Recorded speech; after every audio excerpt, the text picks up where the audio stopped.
Welcome to Wild Cowboy Tales. Among the stories told about the Wild West, there are legends of gunslingers as fast as lightning and ruthless outlaws. But this is a story about a man who was dead and then came back to life. This is the story of a flame that was extinguished, only to blaze again from the ashes into a hellfire that would consume those who underestimated it. This is the story of a gentle farmer named Tom, and the angry man hidden inside him, Jack Malone, where will teach the Red Hawk Gang a harsh lesson: never, ever underestimate the wrath of a wounded rancher. The sun was a merciless hammer in the vast, indifferent sky of the Texas Panhandle. It beat down on the parched earth, baking the dust into a fine red powder that rose in choking clouds with every gust of wind. This was a land of extremes, of sweeping plains that stretched to the curve of the earth, interrupted only by jagged mesas and the skeletal remains of long-dead trees. It was a land that bred hard men, and Jack Malone was harder than most. His ranch, the Circle M, was a sprawling kingdom carved out of this unforgiving landscape through sheer will and tireless effort. It was a testament to a decade of 16-hour days, of mending fences in blizzards and driving cattle through flash floods. The heart of it was a sturdy, defensible ranch house built of thick timber, overlooking a valley that held the lifeblood of his operation: 2,000 head of prime longhorn cattle. Jack was known throughout the territory for two things: the quality of his livestock and the unnerving speed and accuracy with which he could handle the cold peacemaker strapped to his hip. He was a man who preferred peace but was brutally efficient in the art of war. The trouble had started like a distant rumble of thunder, a whisper on the wind about a new pack of wolves calling themselves the Red Hawk Gang. They were led by a man named Silas Kane, a ruthless opportunist with a shock of red hair and a reputation for leaving nothing behind but fire and corpses. They had started small, hitting stagecoaches and isolated homesteads, but their ambition grew with their notoriety. And now, they had set their sights on the Circle M. Jack had received the warnings. The local sheriff, a well-meaning but overwhelmed man in a town 20 miles away, had advised him to sell off, to move on. "They're too many, Jack," he'd said, his eyes full of pity. "And they're mean." But Jack Malone wasn't a man who ran. His land, his cattle, his home were a part of his very soul, paid for in sweat and blood. To abandon them would be to abandon himself. The attack came not at dawn or dusk, the traditional times for cowardly ambushes, but in the brazen heat of midday. Jack was with a half-dozen of his best hands, driving a herd back from the high pastures, when they appeared. They crested a ridge, a dozen riders silhouetted against the blinding sun, the hawk feathers tied in their hair giving them their name. There was no parley, no shouted demands. The first crack of a rifle sent a CM hand tumbling from his saddle, a crimson flower blooming on his chest. Chaos erupted. The cattle, smelling blood and gunpowder, stampeded, their horns a clashing forest of sharpened bone. Jack's men, seasoned cowboys though they were outgunned and taken by surprise. Jack, however, was pure, cold focus. His peacemaker was in his hand as if it had grown there, bucking and spitting fire. Two riders who had broken from the pack and charged him went down, their horses veering away riderless. He yelled for his men to fall back, to use the herd as a moving cover, to get to the rocks a quarter-mile distant. But Silas Kane was a cunning tactician. He had sent a second group to flank them, and they now burst from a dry ravine, cutting off the retreat. Jack and his men were caught in a deadly crossfire. Another hand fell, then another. Jack felt a searing pain in his left shoulder as a bullet tore through flesh and muscle. The impact nearly knocked him from his horse, but he gritted his teeth, the world swimming in a red haze, and kept firing. He saw Silas Kane, a big man on a powerful black horse, directing the attack with cold precision. Their eyes met across the swirling dust and chaos, and in that moment, Jack knew this was a personal challenge. This wasn't just about cattle, it was about dominion. He spurred his horse, a powerful buckskin named Diablo, directly at Kane. It was a desperate, foolish gamble, but it was the only one he had. If he could take out the leader, the game might break. He fired his last two shots, one going wide, the other creasing the neck of Kane's horse, making it scream and rear. But the odds were impossible. A rifle butt caught him in the ribs, cracking bone and stealing his breath. Another bullet grazed his thigh. He felt his strength failing, the world turning dark at the edges. He saw the face of one of his youngest hands, a boy of no more than 17, his eyes wide with terror before a Red Hawk rider cut him down with a casual, brutal swing of a pistol. Rage, pure and black, gave Jack a final burst of strength. He holstered his empty Colt, drew the Bowie knife from his belt, and threw himself from his saddle, tackling the rider who had just killed the boy. They crashed to the ground. Jack brought the knife up, a single, final act of vengeance, before the world exploded in a starburst of pain. Someone had brought a rifle stock down on the back of his head. His last conscious thought was of the vultures circling in the sky above, and the triumphant, sneering face of Silas Kane looking down at him. Then, there was only darkness. When he awoke, it was to the agonizing throb of his entire body. The sun was setting, painting the sky in the colors of a fresh bruise. The silence was profound. The cattle were gone. The Red Hawks were gone. And his men were dead. He was surrounded by the still, twisted forms of the hands who had ridden with him for years, men who had shared his food and his fire. He tried to stand, but a wave of nausea and pain sent him crashing back to the dust. His shoulder was a mangled mess, his ribs were a cage of fire, and his head felt like it had been split open with an axe. By some miracle, the Red Hawks had left him for dead. They had taken his gun, his horse, and his cattle, but in their arrogance, they had neglected to make sure the job was finished. It was a mistake they would come to regret. Using the stock of a fallen rider's rifle as a crutch, Jack Malone began to walk. Every step was a fresh agony, a new journey into hell. He didn't head for town. He couldn't. He was too weak. And word would get back to Kane that he had survived. He needed to disappear. He needed to become a ghost. He stumbled through the night, driven by a cold, burning core of hatred and a primal will to survive. He found his way to an old, abandoned line shack in the foothills, a place no one had used in years. He collapsed on the dirt floor, his body finally surrendering to the trauma it had endured. As he drifted into a fevered, pain-filled unconsciousness, he knew one thing with absolute certainty: Jack Malone, the proud rancher, was dead. But something else, something harder and more patient, was about to be born from his ashes. The line shack was a ruin, a skeleton of a building picked clean by years of wind and neglect. The roof was a patchwork of holes, the floor was hard-packed earth, and the single window was a gaping hole that stared out at the unforgiving landscape like a hollow eye socket. For any other man, it would have been a tomb. For Jack Malone, it was a sanctuary. It was a place to die, or a place to heal. He was determined to make it the latter. The first few days were a blur of fever and pain. He drifted in and out of consciousness, his world a murky soup of agonizing reality and nightmarish memories. He saw the faces of his fallen men, heard the triumphant laughter of Silas Kane, and felt the searing impact of the bullet in his shoulder over and over again. The wound, untended and filthy, had become infected. Angry red inflammation spread across his chest, and a fire raged within him, consuming what little strength he had left. He was burning alive from the inside out. He knew, with the detached clarity that sometimes comes with extreme suffering, that if the fever didn't break, he would die. Thirst was his most immediate tormentor. His tongue was a swollen, rough thing in his mouth, and his throat was as dry as the dust outside. During a brief period of lucidity, he remembered a small, spring-fed creek about 100 yards down the gully from the shack. Getting there was the single most difficult journey of his life. He crawled, dragging his useless left arm, his body screaming in protest with every movement. The 100 yards might as well have been 100 miles. The sun beat down on his back, and the sharp rocks of the gully tore at his hands and knees. More than once, he collapsed, the darkness threatening to claim him for good. But the image of Silas Kane's sneering face would flash in his mind, a vision that was more potent than any medicine. Hate became his fuel. Vengeance became his crutch. He reached the creek and plunged his head into the cool, clear water, drinking until his stomach ached. He lay there for what felt like hours, letting the water soothe his burning skin. He found a patch of wild sage growing nearby, another memory from a past life surfacing through the fog of pain. His father, a man who had known the old ways, had taught him that sage was a powerful cleanser of wounds. He crushed the leaves between his teeth, the bitter taste flooding his mouth, and packed the resulting poultice into the festering bullet hole in his shoulder.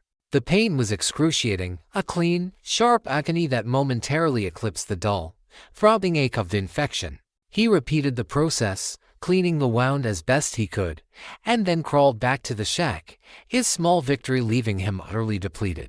For 2 more days, he fought the fever. He made the tortuous journey to the creek for water and fresh sage, his movements becoming infinitesimally stronger each time. He was running on pure instinct, his body's will to live locked in a desperate battle with the infection that sought to destroy it. On the 3rd night, the fever broke. He woke up drenched in sweat, the sheets of fire that had consumed him replaced by a bone-deep chill, but his mind was clear for the first time in nearly a week. He had survived the first battle. Now came the long, slow war of recovery. His body was a wreck. He was gone, his ribs showing starkly beneath his skin. His shoulder was a mess of torn muscle, and he knew the arm would likely never be the same. The simplest tasks were monumental efforts. But with clarity of mind came a cold, calculated purpose. He began to think beyond mere survival. He couldn't go back. Not as Jack Malone. Kane and the Red Hawks had taken over his land. They believed he was dead, a forgotten casualty of their conquest. That was his greatest weapon, his own non-existence. To protect himself, to reclaim what was his, he had to remain a ghost. But a ghost couldn't run a ranch. A ghost couldn't buy supplies or listen for rumors. A ghost needed a body. And so, the idea of Tom was born. It wasn't a sudden inspiration, but a slow, careful construction, built piece by piece during the long, painful hours of his convalescence. Jack Malone was tall, proud, and walked with the easy confidence of a man who was master of his domain. Tom would be the opposite. He let his beard and hair grow wild, obscuring the familiar, sharp lines of his face. He practiced walking with a stoop, rounding his powerful shoulders, forcing himself into the posture of a man worn down by years of hard labor and disappointment. He trained himself to keep his eyes downcast, to avoid meeting anyone's gaze directly. Jack Malone's eyes were his most arresting feature. They were a pale, piercing blue, and they missed nothing. Tom's eyes would be dull, vacant, the eyes of a man who wanted no trouble and expected none. He needed a backstory. Tom would be a dirt farmer from back east, maybe Missouri. A man who had lost his family to sickness and had come west with what little he had, looking for a small plot of land to work until he died. He was a simple man, with simple needs and a simple mind. He was utterly, completely harmless. To make the transformation complete, he had to change his skills. Jack was a master with a horse and a rope. Tom would be clumsy, inept. Jack could fix a wagon wheel or build a fence with unconscious skill. Tom would have to struggle to make his hands look unaccustomed to the tools they had known for a lifetime. The hardest part would be the gun. For Jack, the peacemaker was an extension of his hand. He would have to leave it behind, hidden away. Tom would be a man who had perhaps never even fired a gun in his life. The thought was galling, like cutting off a limb, but it was necessary. For weeks, he healed and he practiced. He created a splint for his arm from the wood of the shack's broken door. He set the cracked ribs as best he could, and during the agony in silence, he lived off the land, setting simple snares for rabbits and trapping fish in the creek with his bare hands. He slowly regained his strength, his weary muscles hardening once more. But he was careful not to regain the powerful, confident physique of Jack Malone. He remained lean, almost gaunt, fitting the image of the half-starved farmer he was pretending to be. One day, he looked at his reflection in the still water of the creek. The face that stared back was a stranger's. It was thin, weathered, and half hidden by a thick, unkempt beard. The eyes were the same, but he had learned to dull their fire, to give them a vacant, defeated look. The proud rancher was gone. In his place was a ghost in the flesh, a harmless nobody named Tom. He was ready to return to his own land, not as its master, but as its most humble and invisible servant. He was ready to begin his silent, patient war. The journey back to the Circle M was a pilgrimage of ghosts. Jack, now fully embodying the persona of Tom, traveled only at night, sticking to the shadows of the ravines and the cover of the low hills. He moved with a slow, deliberate shuffle, forcing the easy, ground-eating stride of the horseman out of his muscle memory. He was no longer the master of this land, but a trespasser on it, and he had to act the part. He didn't go to the main ranch house. He knew the Red Hawks would be using it as their headquarters. Instead, he made his way to a small, dilapidated cabin on the far western edge of his property. It had belonged to an old prospector years ago and had been abandoned for the better part of a decade. It was barely more than 4 walls and a leaky roof, but it was situated perfectly for his purposes. It was isolated, overlooked a well-used cattle trail, and was close enough to town for him to make occasional trips for supplies without drawing undue attention. Setting up his new life was an exercise in painful humility. He had to repair the cabin, a task that his body, in its prime, could have accomplished in a day. Now, as Tom, he made it a week-long struggle. He worked with a deliberate, clumsy slowness, often dropping his tools and sighing with frustration. His left arm was still weak, the torn muscles protesting any strenuous use, which added a layer of authenticity to his performance. He was the very picture of a down-on-his-luck farmer, overwhelmed by the task before him. His first trip to town was a nerve-wracking test of his disguise. The town, which had once greeted Jack Malone with respect and familiarity, now saw only a stranger. He kept his head down, his shoulders hunched, as he guided a rickety, borrowed buckboard down the main street. He could feel the eyes on him, curious glances of the merchants, the dismissive stares of the cowboys. He was an outsider, an unknown quantity, and therefore, an object of suspicion. He went to the general store, a place where he had spent thousands of dollars over the years. The proprietor, a man named Henderson whom Jack had known for a decade, looked at him without a flicker of recognition. "Help you, stranger?" Henderson asked, his tone wary. Need some supplies," Jack mumbled, his voice a low, rough whisper, a stark contrast to his usual clear, commanding tone. "Flour, beans, some salt." He deliberately avoided making a list, instead pointing vaguely at the shelves like a man who was unaccustomed to having money to spend. As Henderson weighed out the beans, a group of men swaggered into the store. Jack's blood ran cold. They were Red Hawk riders. He recognized 2 of them from the attack. They were loud, arrogant, their spurs jingling with an air of ownership. They slapped Henderson on the back, took what they wanted from the shelves without any pretense of paying, and laughed at the storekeeper's nervous silence. One of them, a lanky man with a cruel mouth, noticed Jack. He looked him up and down, a sneer twisting his lips.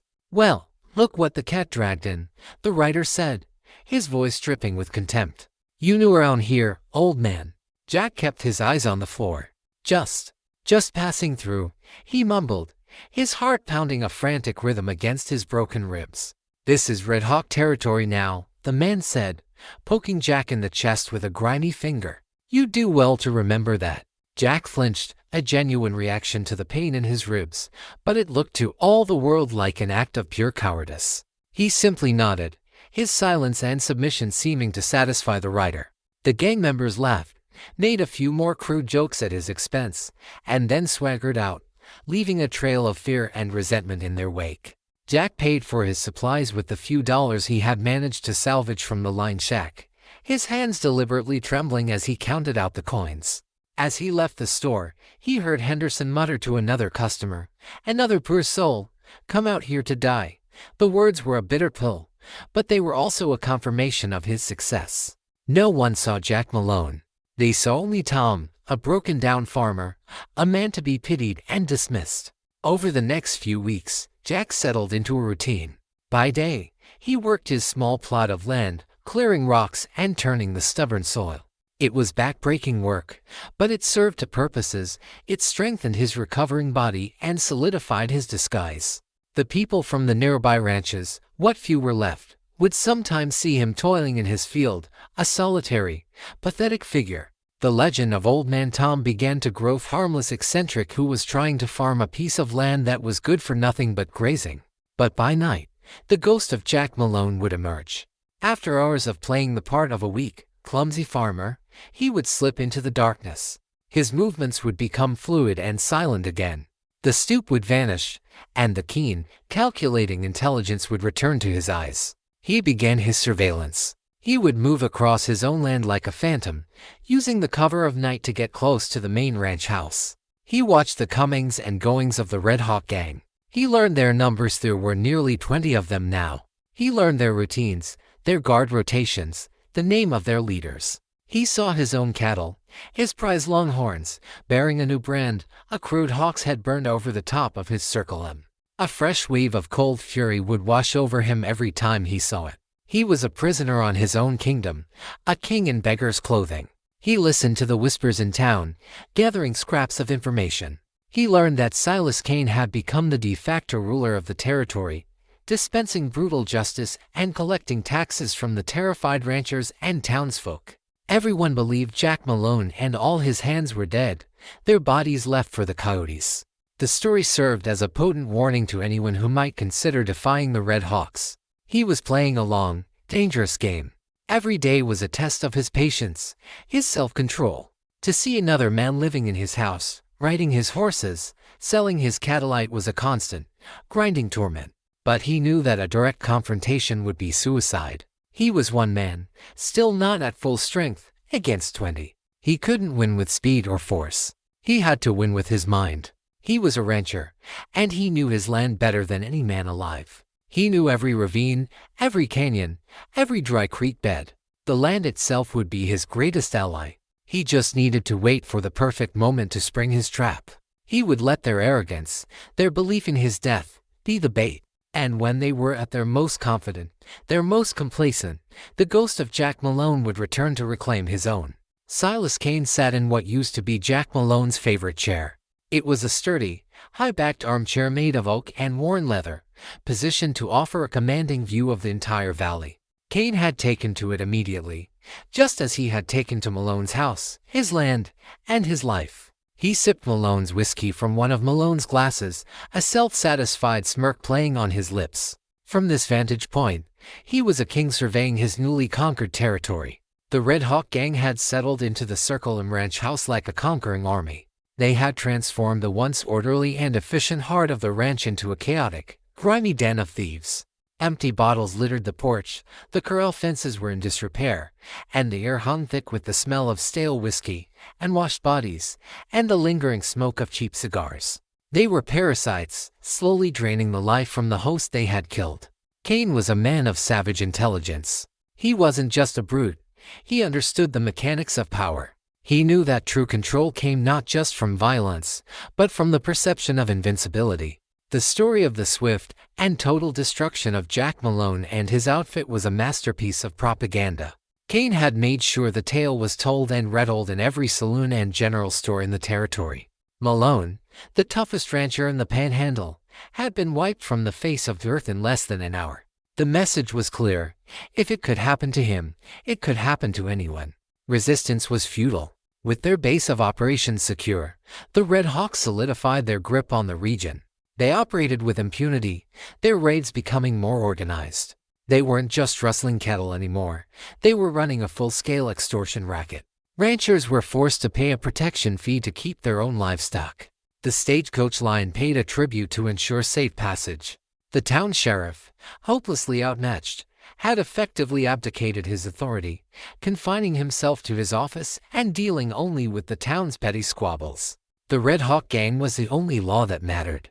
Kane's second-in-command was a man named Jedediah Jed Grimes, a hulking, bearded man whose preferred method of negotiation was the butt of his pistol. While Kane was the brains, Grimes was the muscle, the enforcer who carried out Kane's orders with brutal efficiency. Together, they were a potent combination of cunning and savagery. One evening, as Kane was outlining his plans to expand their influence further north, a scout who had been patrolling the Western Territories rode in. "Boss," the scout said, gesturing vaguely to the west. "There's a new fella out on the old prospector's plot. Some dirt farmer. Looks like he's half-starved and twice as dumb." Kane barely looked up from the map he was studying. "A single farmer. Is he armed?" "I doubt he knows which end of the gun the bullet comes out of," the scout scoffed. "He's got an old, sway-back mule and a broken-down cabin. I saw him trying to plow that rocky patch yesterday. It was a pathetic sight." Kane's interest was piqued, but not by the farmer himself. It was the location. The old prospector's plot. That land is technically part of this ranch. Malone owned it all, right up to the foothills. "That's right, boss," Jed Grimes chimed in, his voice a low rumble. "We own it now." "Exactly," Kane said, a predatory glint in his eye. "Everything on this land belongs to us. The grass, the water, the cattle, and any fool who tries to squat on it." The idea of the farmer, Old Man Tom, was an amusing diversion at first, a topic of ridicule among the gang members. They would tell stories of seeing the stooped, pathetic figure toiling away, and they would roar with laughter. He was a joke, a harmless nobody. But to Silas Kane, nothing was harmless. Everything was an opportunity. He let a week pass, allowing the farmer to settle in, to invest his sweat and effort into the worthless plot of land. Then, he decided it was time for a visit. It wasn't about the land itself, which was useless. It was about the principle. It was about demonstrating, yet again, that the Red Hawks were the masters of this domain. Every blade of grass bowed to their will. The news of the new farmer had also spread through the sparse community of remaining ranchers. They saw Tom as a fool, another Easterner who had been lured west by false promises, destined to be broken by the harsh realities of the land. They pitied him, but they also kept their distance. Associating with a newcomer was dangerous.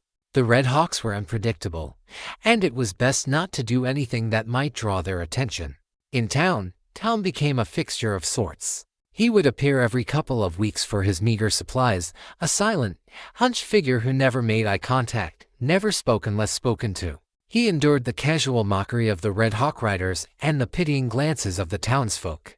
And all the while, he listened. He absorbed every snippet of conversation, every rumor, every complaint. He learned which ranchers were being squeezed the hardest, which routes the gang used for their raids, and, most importantly, he learned that their arrogance was growing by the day. They truly believed they were invincible. They had forgotten what it was to be hunted. Jack knew they would come for him eventually. He was living on their stolen land, a deliberate, calculated provocation. He wanted them to come. He wanted them to see him, to assess him, to dismiss him. His weakness was his shield, and their overconfidence was the chink in their armor. He continued his nightly reconnaissance, his body growing stronger, his plans slowly taking shape. He was a spider, patiently weaving his web, and he knew that sooner or later, the vultures, loaded with their success, would fly right into it. The day Silas Kane decided to pay Old Man Tom a visit was the day Jack Malone's war truly began. The day the Red Hawks came, the sky was a hard, cloudless blue. Jack was in his small field, wrestling a large rock from the soil, his movements deliberately slow and labored. He had seen the dust cloud on the horizon long before he heard the sound of hoofbeats, but he gave no sign. He kept his back to the approaching riders, his shoulders stooped, the very picture of a man absorbed in a futile and overwhelming task. Four riders crested the low hill that overlooked his cabin. Silas Kane was in the lead, flanked by the massive Jed Grimes and two other hardened-looking gang members. They reined in their horses, sitting in their saddles and watching him for a long, silent minute. It was a classic intimidation tactic, designed to unnerve and dominate. Jack continued to struggle with the rock, pretending not to have noticed them. He grunted with effort, his face contorted in a mask of exertion. Finally, he gave up, slumping against the rock and wiping his brow with the back of a dirty hand. Only then did he allow himself to see them, his eyes widening with a feigned look of alarm and fear. "Well now, Jed," Kane said, his voice carrying easily in the still air. "It seems we have a guest on our property." They walked their horses slowly down the hill, the sound of their hooves a deliberate, menacing drumbeat. They surrounded him, their horses creating a small, claustrophobic circle. Jack remained where he was, looking up at them, his posture submissive, his eyes wide and fearful. Kane dismounted, his spurs jingling as he landed. He was a big man, but he moved with a predator's grace. He walked over to Jack, stopping just a few feet away, close enough for Jack to smell the whiskey on his breath. Kane looked him up and down, his lips curled in a contemptuous sneer. This was the man who had ordered the death of his men, who had left him to die in the dust. The effort it took for Jack to maintain his cowed, harmless demeanor was monumental. A firestorm of pure hatred raged within him, but on the surface, he was just a terrified old farmer. "This is Red Hawk land, farmer," Kane said, his voice soft but laced with menace. "What do you think you're doing on it?" I didn't know," Jack stammered, his voice the rough and used whisper he had perfected.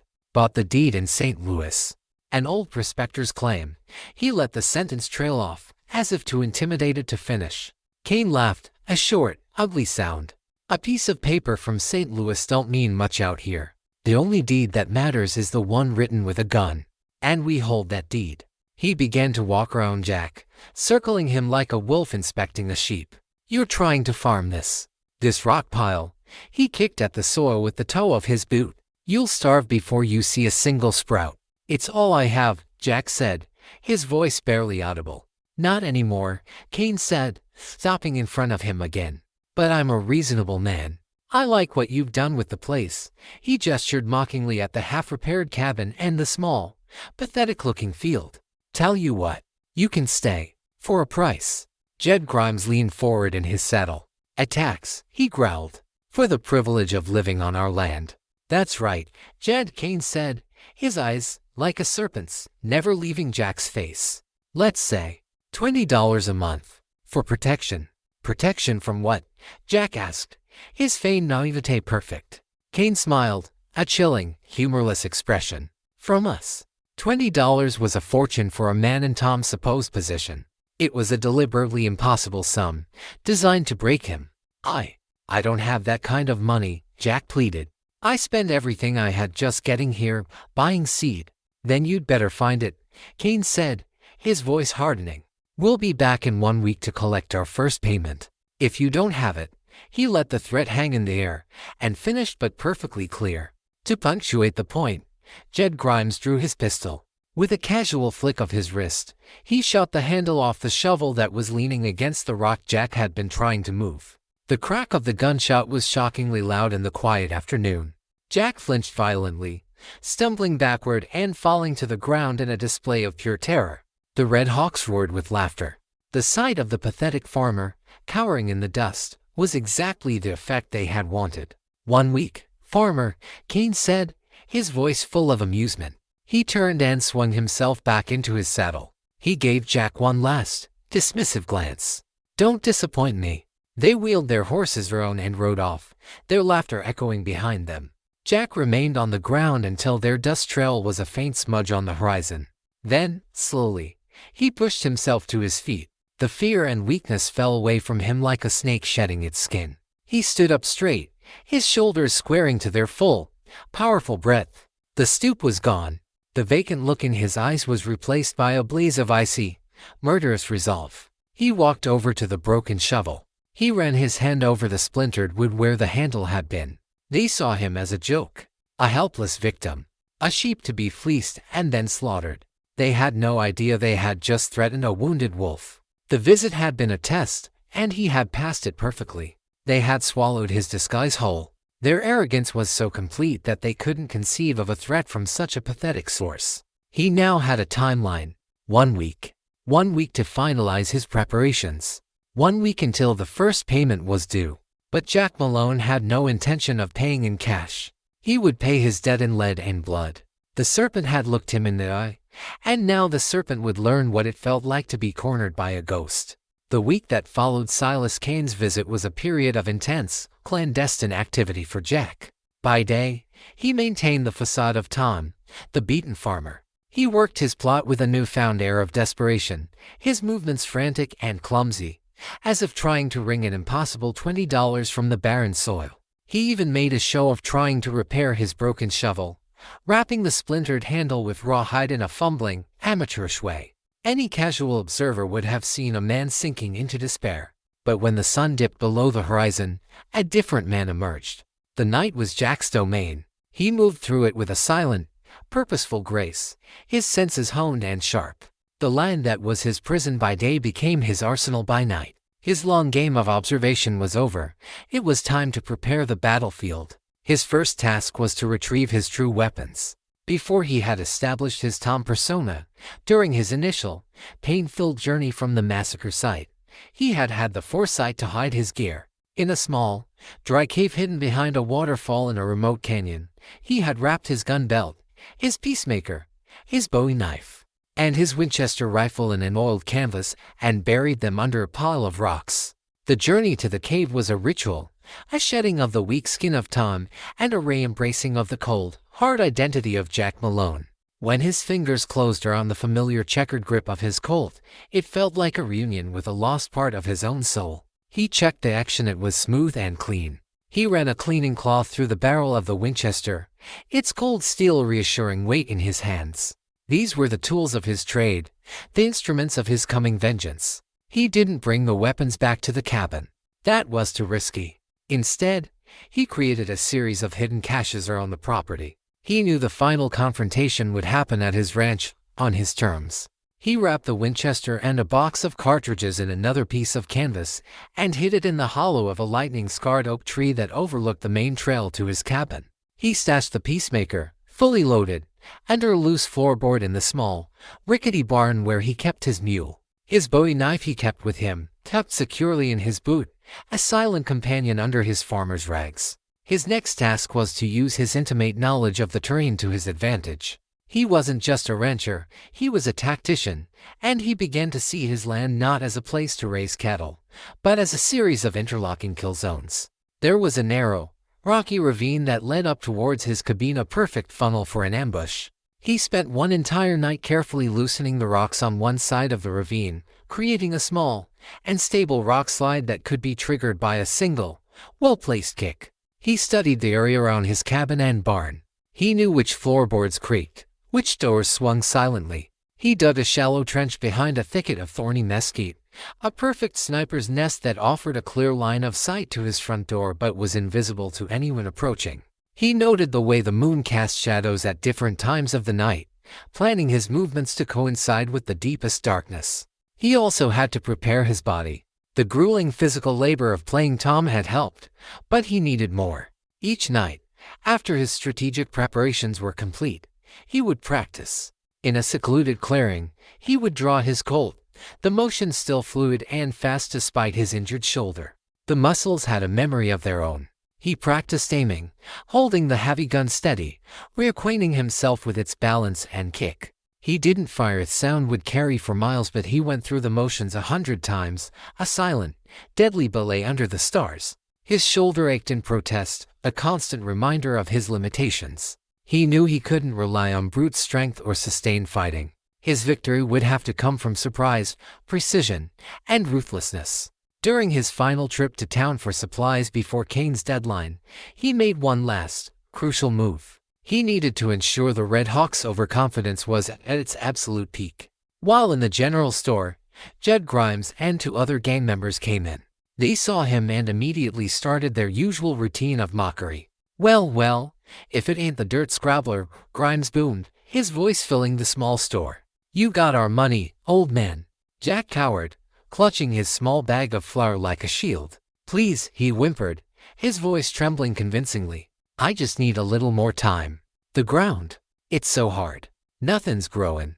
"Time is something you ain't got," Grimes sneered. He strode over and snatched the bag of flour from Jack's hands. With a cruel laugh, he drew his knife, slashed the bag open, and appended it onto the dusty floorboards. A cloud of white dust filled the air. "Looks like you're gonna be hungry," Grimes said with a chuckle. "The boss is coming for his money tomorrow night. You'd better have it." The humiliation was absolute and public. The other customers in the store looked away, their faces a mixture of fear and pity. Jack just stood there, shaking, looking down at the wasted flour, the very picture of a broken man. He didn't say a word. He just turned and shuffled out of the store, his shoulders slumped in defeat. As he rode his mule out of town, he knew his performance had been flawless. Grimes and his men would report back to Kane that the old farmer was on the verge of collapse, terrified and penniless. They would expect no resistance. They would ride in tomorrow night expecting to bully and perhaps kill a helpless old man.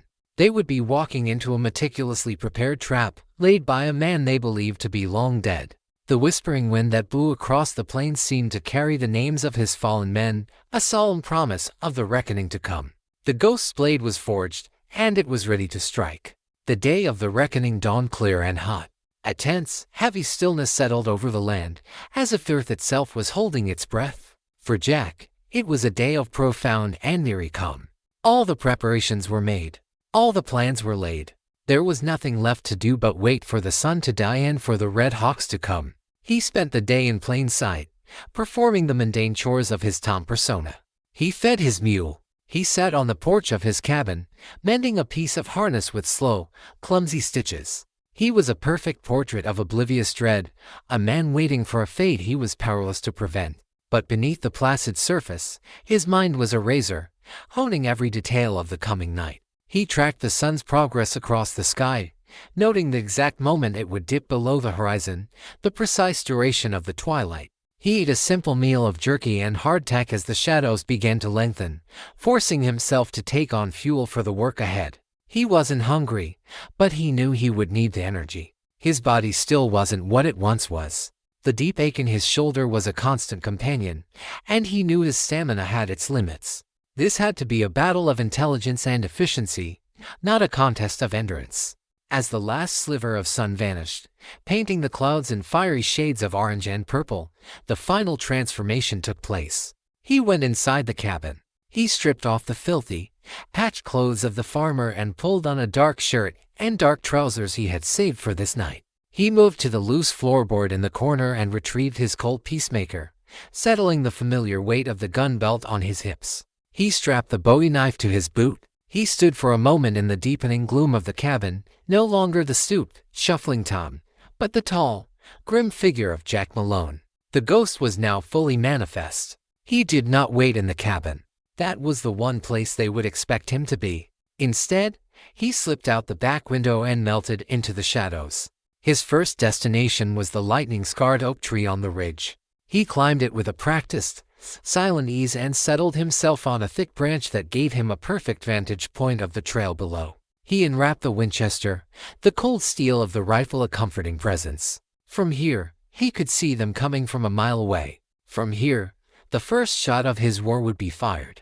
The moon was a pale, thin crescent, providing just enough light to distinguish shapes from shadows. The wind picked up, rustling the dry leaves and grass, a perfect cover for any sound he might make. He waited. Patience was a weapon, and Jack was a master of it. He slowed his breathing, calmed his heart, and became one with the night. An hour after full dark, he saw them. A group of riders, dark shapes moving against the slightly less dark landscape. He counted them. 5. Kane was cautious enough not to send his entire gang, but arrogant enough to think 5 men were more than enough to handle one old farmer. Jack raised the Winchester, the stock fitting snugly against his good shoulder. He peered through the sights, waiting for them to enter the optimal range. The riders were relaxed, laughing and talking amongst themselves. They were anticipating an easy night's work. Jack recognized the massive silhouette of Jed Grimes in the lead. Silas Kane, it seemed, had not deigned to come himself, sending his lieutenant to do his dirty work. It was a small disappointment, but a tactical advantage. Without Kane's cunning, the remaining men were just thugs. They entered the narrow ravine that Jack had prepared. This was the funnel. He waited until they were in the deepest part of it. He didn't aim for Grimes. He aimed for the rider at the very back of the group.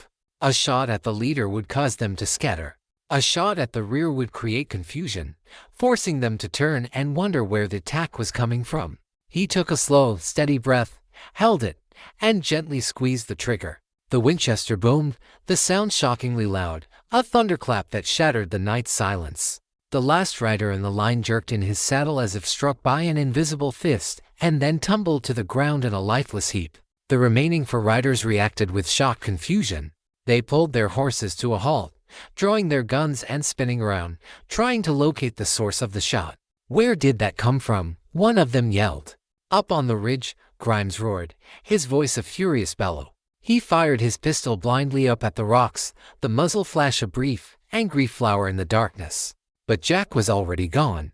The moment he fired, he dropped the Winchester, which was attached to the branch by a leather thong, and slid silently down the trunk of the tree. He didn't wait to see the effect of his shot. He knew where the bullet had gone. He was already moving to the second stage of his plan.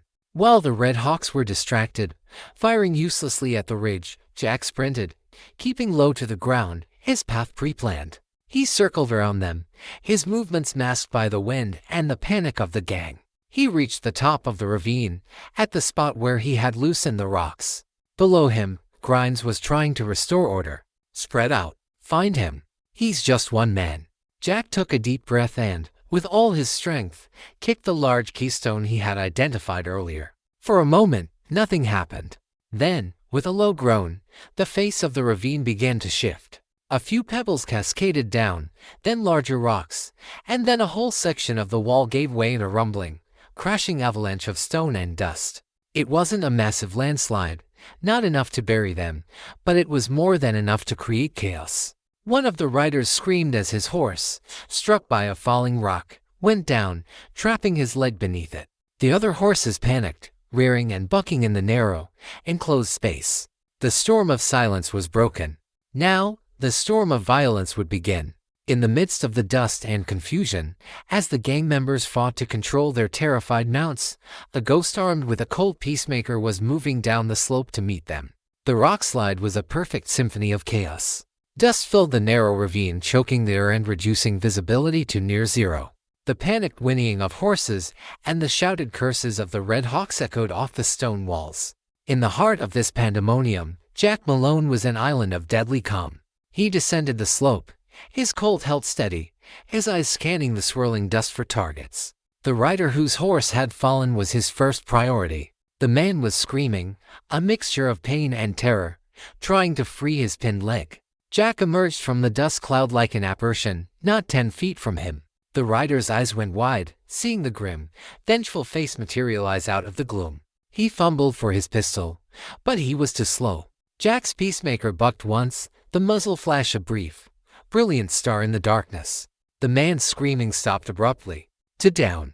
Jed Grimes was fighting to control his powerful horse, which was bucking and spinning wildly. He was a man accustomed to being the source of terror, not the victim of it, and his face was a mask of pure rage.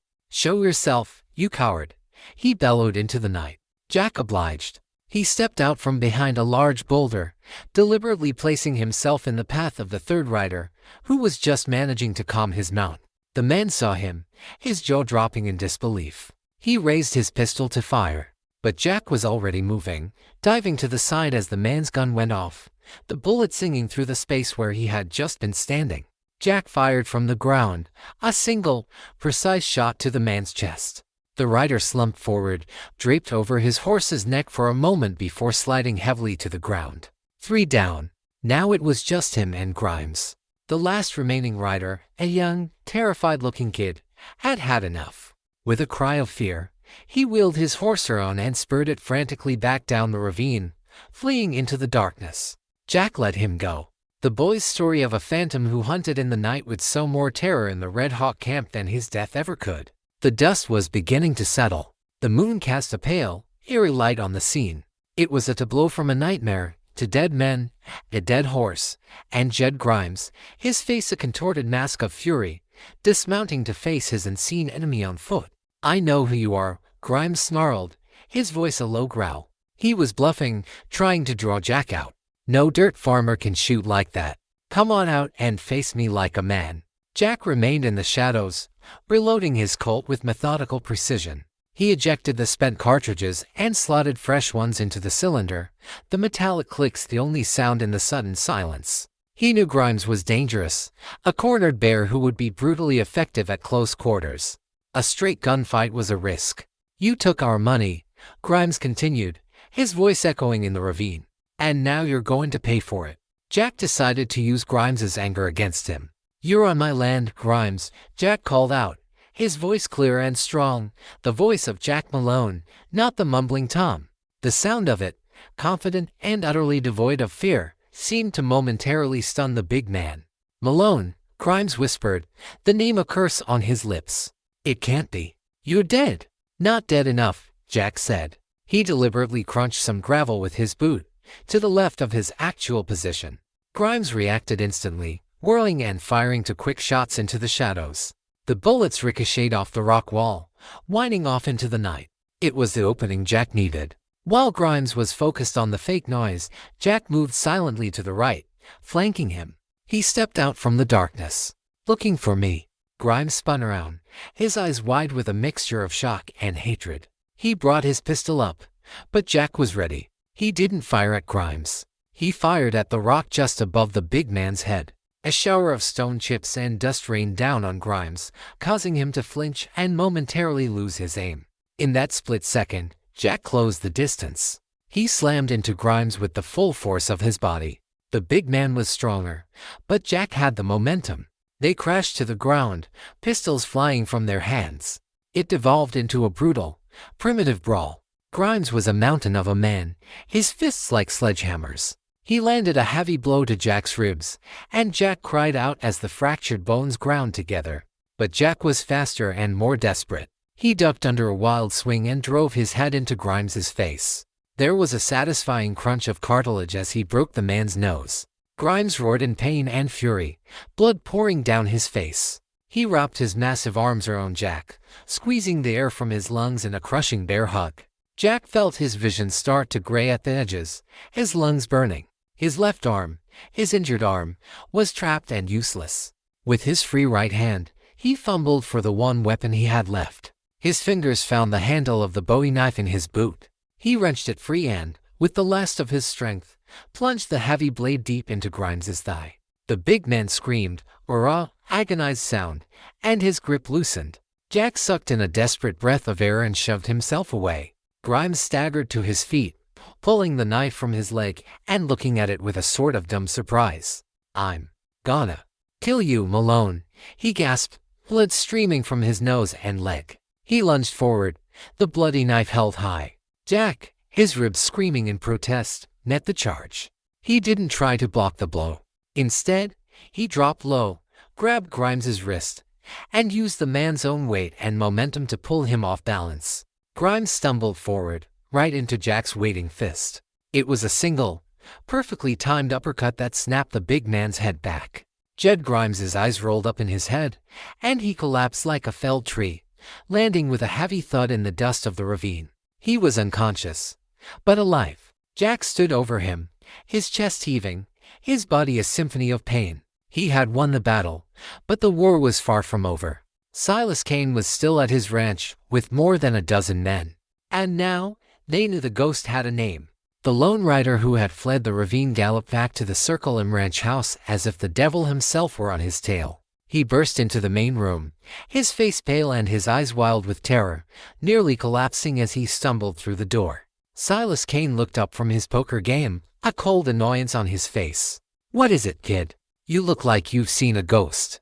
"Worse," the young rider gasped, leaning against the door frame for support. "It's Malone. Jack Malone is alive." A dead silence fell over the room. The laughter and rough talk died instantly. Every eye turned to the terrified boy, and then to Silas Kane. Kane's face, for a fleeting moment, showed a flicker of disbelief, of shock. Then, it hardened into a mask of cold fury. He had been made a fool of. The man he had left for dead, the man whose legend he had built his empire upon, had returned. "Jed? The others?" Kane asked, his voice dangerously quiet. "Dead," the boy whispered. "All of them. He hunted us in the dark. It was a trap. He's not a man, he's a phantom." Kane stood up slowly, overturning his chair with a loud crash. The rage he had been holding in check finally exploded. "A phantom," he roared. "He's one man. One man. And you, a dozen of my best riders, let him spook you like children afraid of the dark." He backhanded the young rider across the face, sending him sprawling. Kane began to pace the room, his mind racing. This changed everything. His authority was built on the myth of Malone's demise.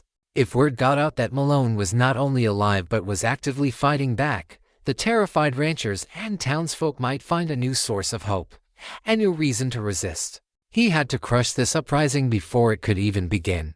He had to kill Jack Malone, this time for good, and he had to do it now. "Saddle up," he yelled to the stunned men in the room. "All of you. We're going to that farmer's shack, and we are going to burn it to the ground. I want Malone's head on a spike on my gate by sunrise." Meanwhile, Jack was not idle. He knew they would come, and they would come in force. Leaving Grimes unconscious but alive was a calculated risk. It would slow them down, as they would have to retrieve their fallen leader, but it also meant they knew who he was. The element of surprise was gone. He didn't go back to the cabin. The cabin was a death trap, and he knew it. It was the centerpiece of his final trap. He moved quickly through the darkness, his body protesting every step, and took up his final position, the shallow trench he had dug behind the thicket of mesquite, about 50 yards from the cabin. It offered a perfect field of fire, and the thorny branches provided excellent cover. He waited. This time, he didn't have to wait long. He soon saw the approaching lights of a dozen torches, a fiery serpent winding its way through the darkness. They were coming, just as he had known they would, their anger making them careless. They surrounded the small cabin, their torches casting long, dancing shadows. Cain, his face illuminated by the firelight, was a portrait of pure rage. "Malone," he bellowed, his voice echoing across the plains. "I know you're in there. Come on out and face me. Or do we have to burn you out like the rat you are?" Silence. The only answer was the chirping of crickets and the whisper of the wind. "Fine," Cain snarled. "Have it your way." He gestured to two of his men. "Torch it." The two men, carrying lit torches, approached the cabin cautiously. They were expecting a shot from the window, a last, desperate act of defiance. They reached the cabin walls and thrust their torches into the dry timber. The wood, baked by years of sun, caught immediately. Flames began to lick up the side of the small building. And that's when Jack opened fire. He didn't aim for Cain. He aimed for the men closest to the fire. His first shot, from the Winchester, was calm and precise. One of the men with the torches crumpled to the ground. The second man, startled, dropped his torch and drew his gun, firing blindly into the night. Jack's second shot took him down before he could get off another round. The rest of the gang, who had been focused on the cabin, were thrown into complete disarray. The shots had come from their flank, from the darkness behind them. They spun around, firing their pistols wildly at the shadows, their torchlight making them perfect, illuminated targets. Jack worked the lever action of his Winchester with a smooth, deadly rhythm. Crack! A man trying to take cover behind a water trough went down. Crack! Another who was trying to douse the flames was thrown backward. He wasn't a man anymore. He was a machine of vengeance, a grim reaper harvesting the men who had destroyed his life. "It's an ambush," someone screamed. "He's not in the cabin." Silas Cain, for all his rage, was no fool. He realized his mistake instantly. He had been so focused on the symbol of the cabin that he had walked right into a trap. "Get to cover," he roared, diving behind the rickety buckboard. "Find him. He's in the mesquite." But it was too late. Jack had used the initial moments of confusion to sow chaos and thin their numbers. Now, as they scrambled for cover, he switched his aim. He fired not at the men, but at the torches they had dropped on the ground. A well-placed shot hit a discarded torch, sending a shower of sparks into a patch of dry, tall grass. The fire spread with terrifying speed, fanned by the wind. A wall of flame erupted between the gang and Jack's position, creating a barrier of smoke and fire, further confusing them and silhouetting them against the light. Through the shimmering heat and smoke, Jack saw Silas Cain, his face a demonic mask in the firelight, firing his pistol towards the mesquite thicket. This was it, the final duel. Jack dropped his Winchester and drew his Colt. He rose from his trench and began to walk slowly, deliberately, out of the darkness and into the fiery light. The devil had come to his doorstep, and Jack Malone was going out to meet him. The final reckoning was at hand. As Jack stepped out from the cover of the mesquite, the chaos of the gunfight seemed to momentarily fade into the background. The world narrowed to the 50 yards of firelit earth that separated him from Silas Cain. The remaining Red Hawk Riders, caught between the advancing grass fire and the ghost who had risen from the dead, hesitated, their loyalty warring with their survival instincts. Cain saw him. His eyes widened, first in shock at Jack's audacity, then narrowing with pure, unadulterated hatred. This was no longer about land or cattle. This was a primal conflict between two alpha predators, a battle for the soul of the territory. "Malone," Cain roared, his voice cutting through the crackle of the flames. He raised his pistol. Both men fired at the same time. The roar of their Colts was a single, deafening clap of thunder. Jack felt a white-hot poker sear across his side as Cain's bullet grazed his ribs, the same ribs that Grimes had nearly broken. He stumbled but did not fall. Cain was not so lucky. Jack's shot was true, striking Cain in the shoulder, same shoulder where Jack himself had been shot weeks before. There was a grim, poetic justice in the wound. Cain cried out in pain and rage, his gun arm dropping uselessly to his side. He staggered backward, his face a mask of disbelief. He, the invincible Silas Cain, had been hit. The sight of their leader falling broke the last vestiges of the gang's courage. Two of them turned and ran, disappearing into the darkness. Another threw down his gun, raising his hands in surrender. The fight was over. All that was left was the final confrontation. Jack walked slowly forward, his Colt held steady, his eyes never leaving Cain. The burning cabin behind him was now a roaring inferno, casting a hellish red glow on the scene. Cain, clutching his shattered shoulder, glared at Jack with venomous eyes.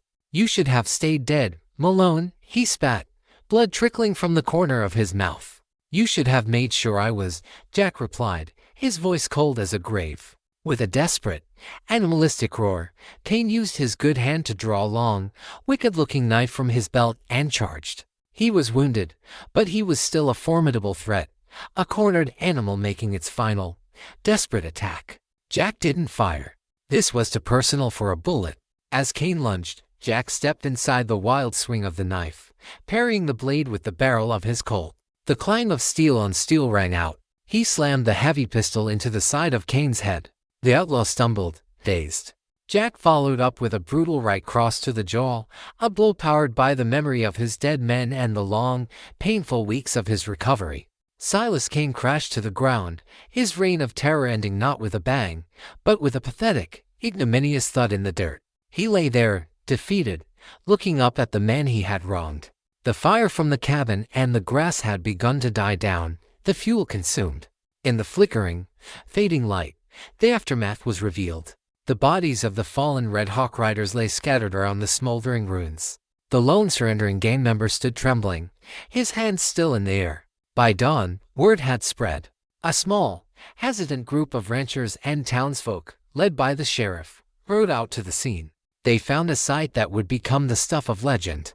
The smoldering remains of the cabin, the dead outlaws, and a single, grim figure standing guard. It was Jack Malone.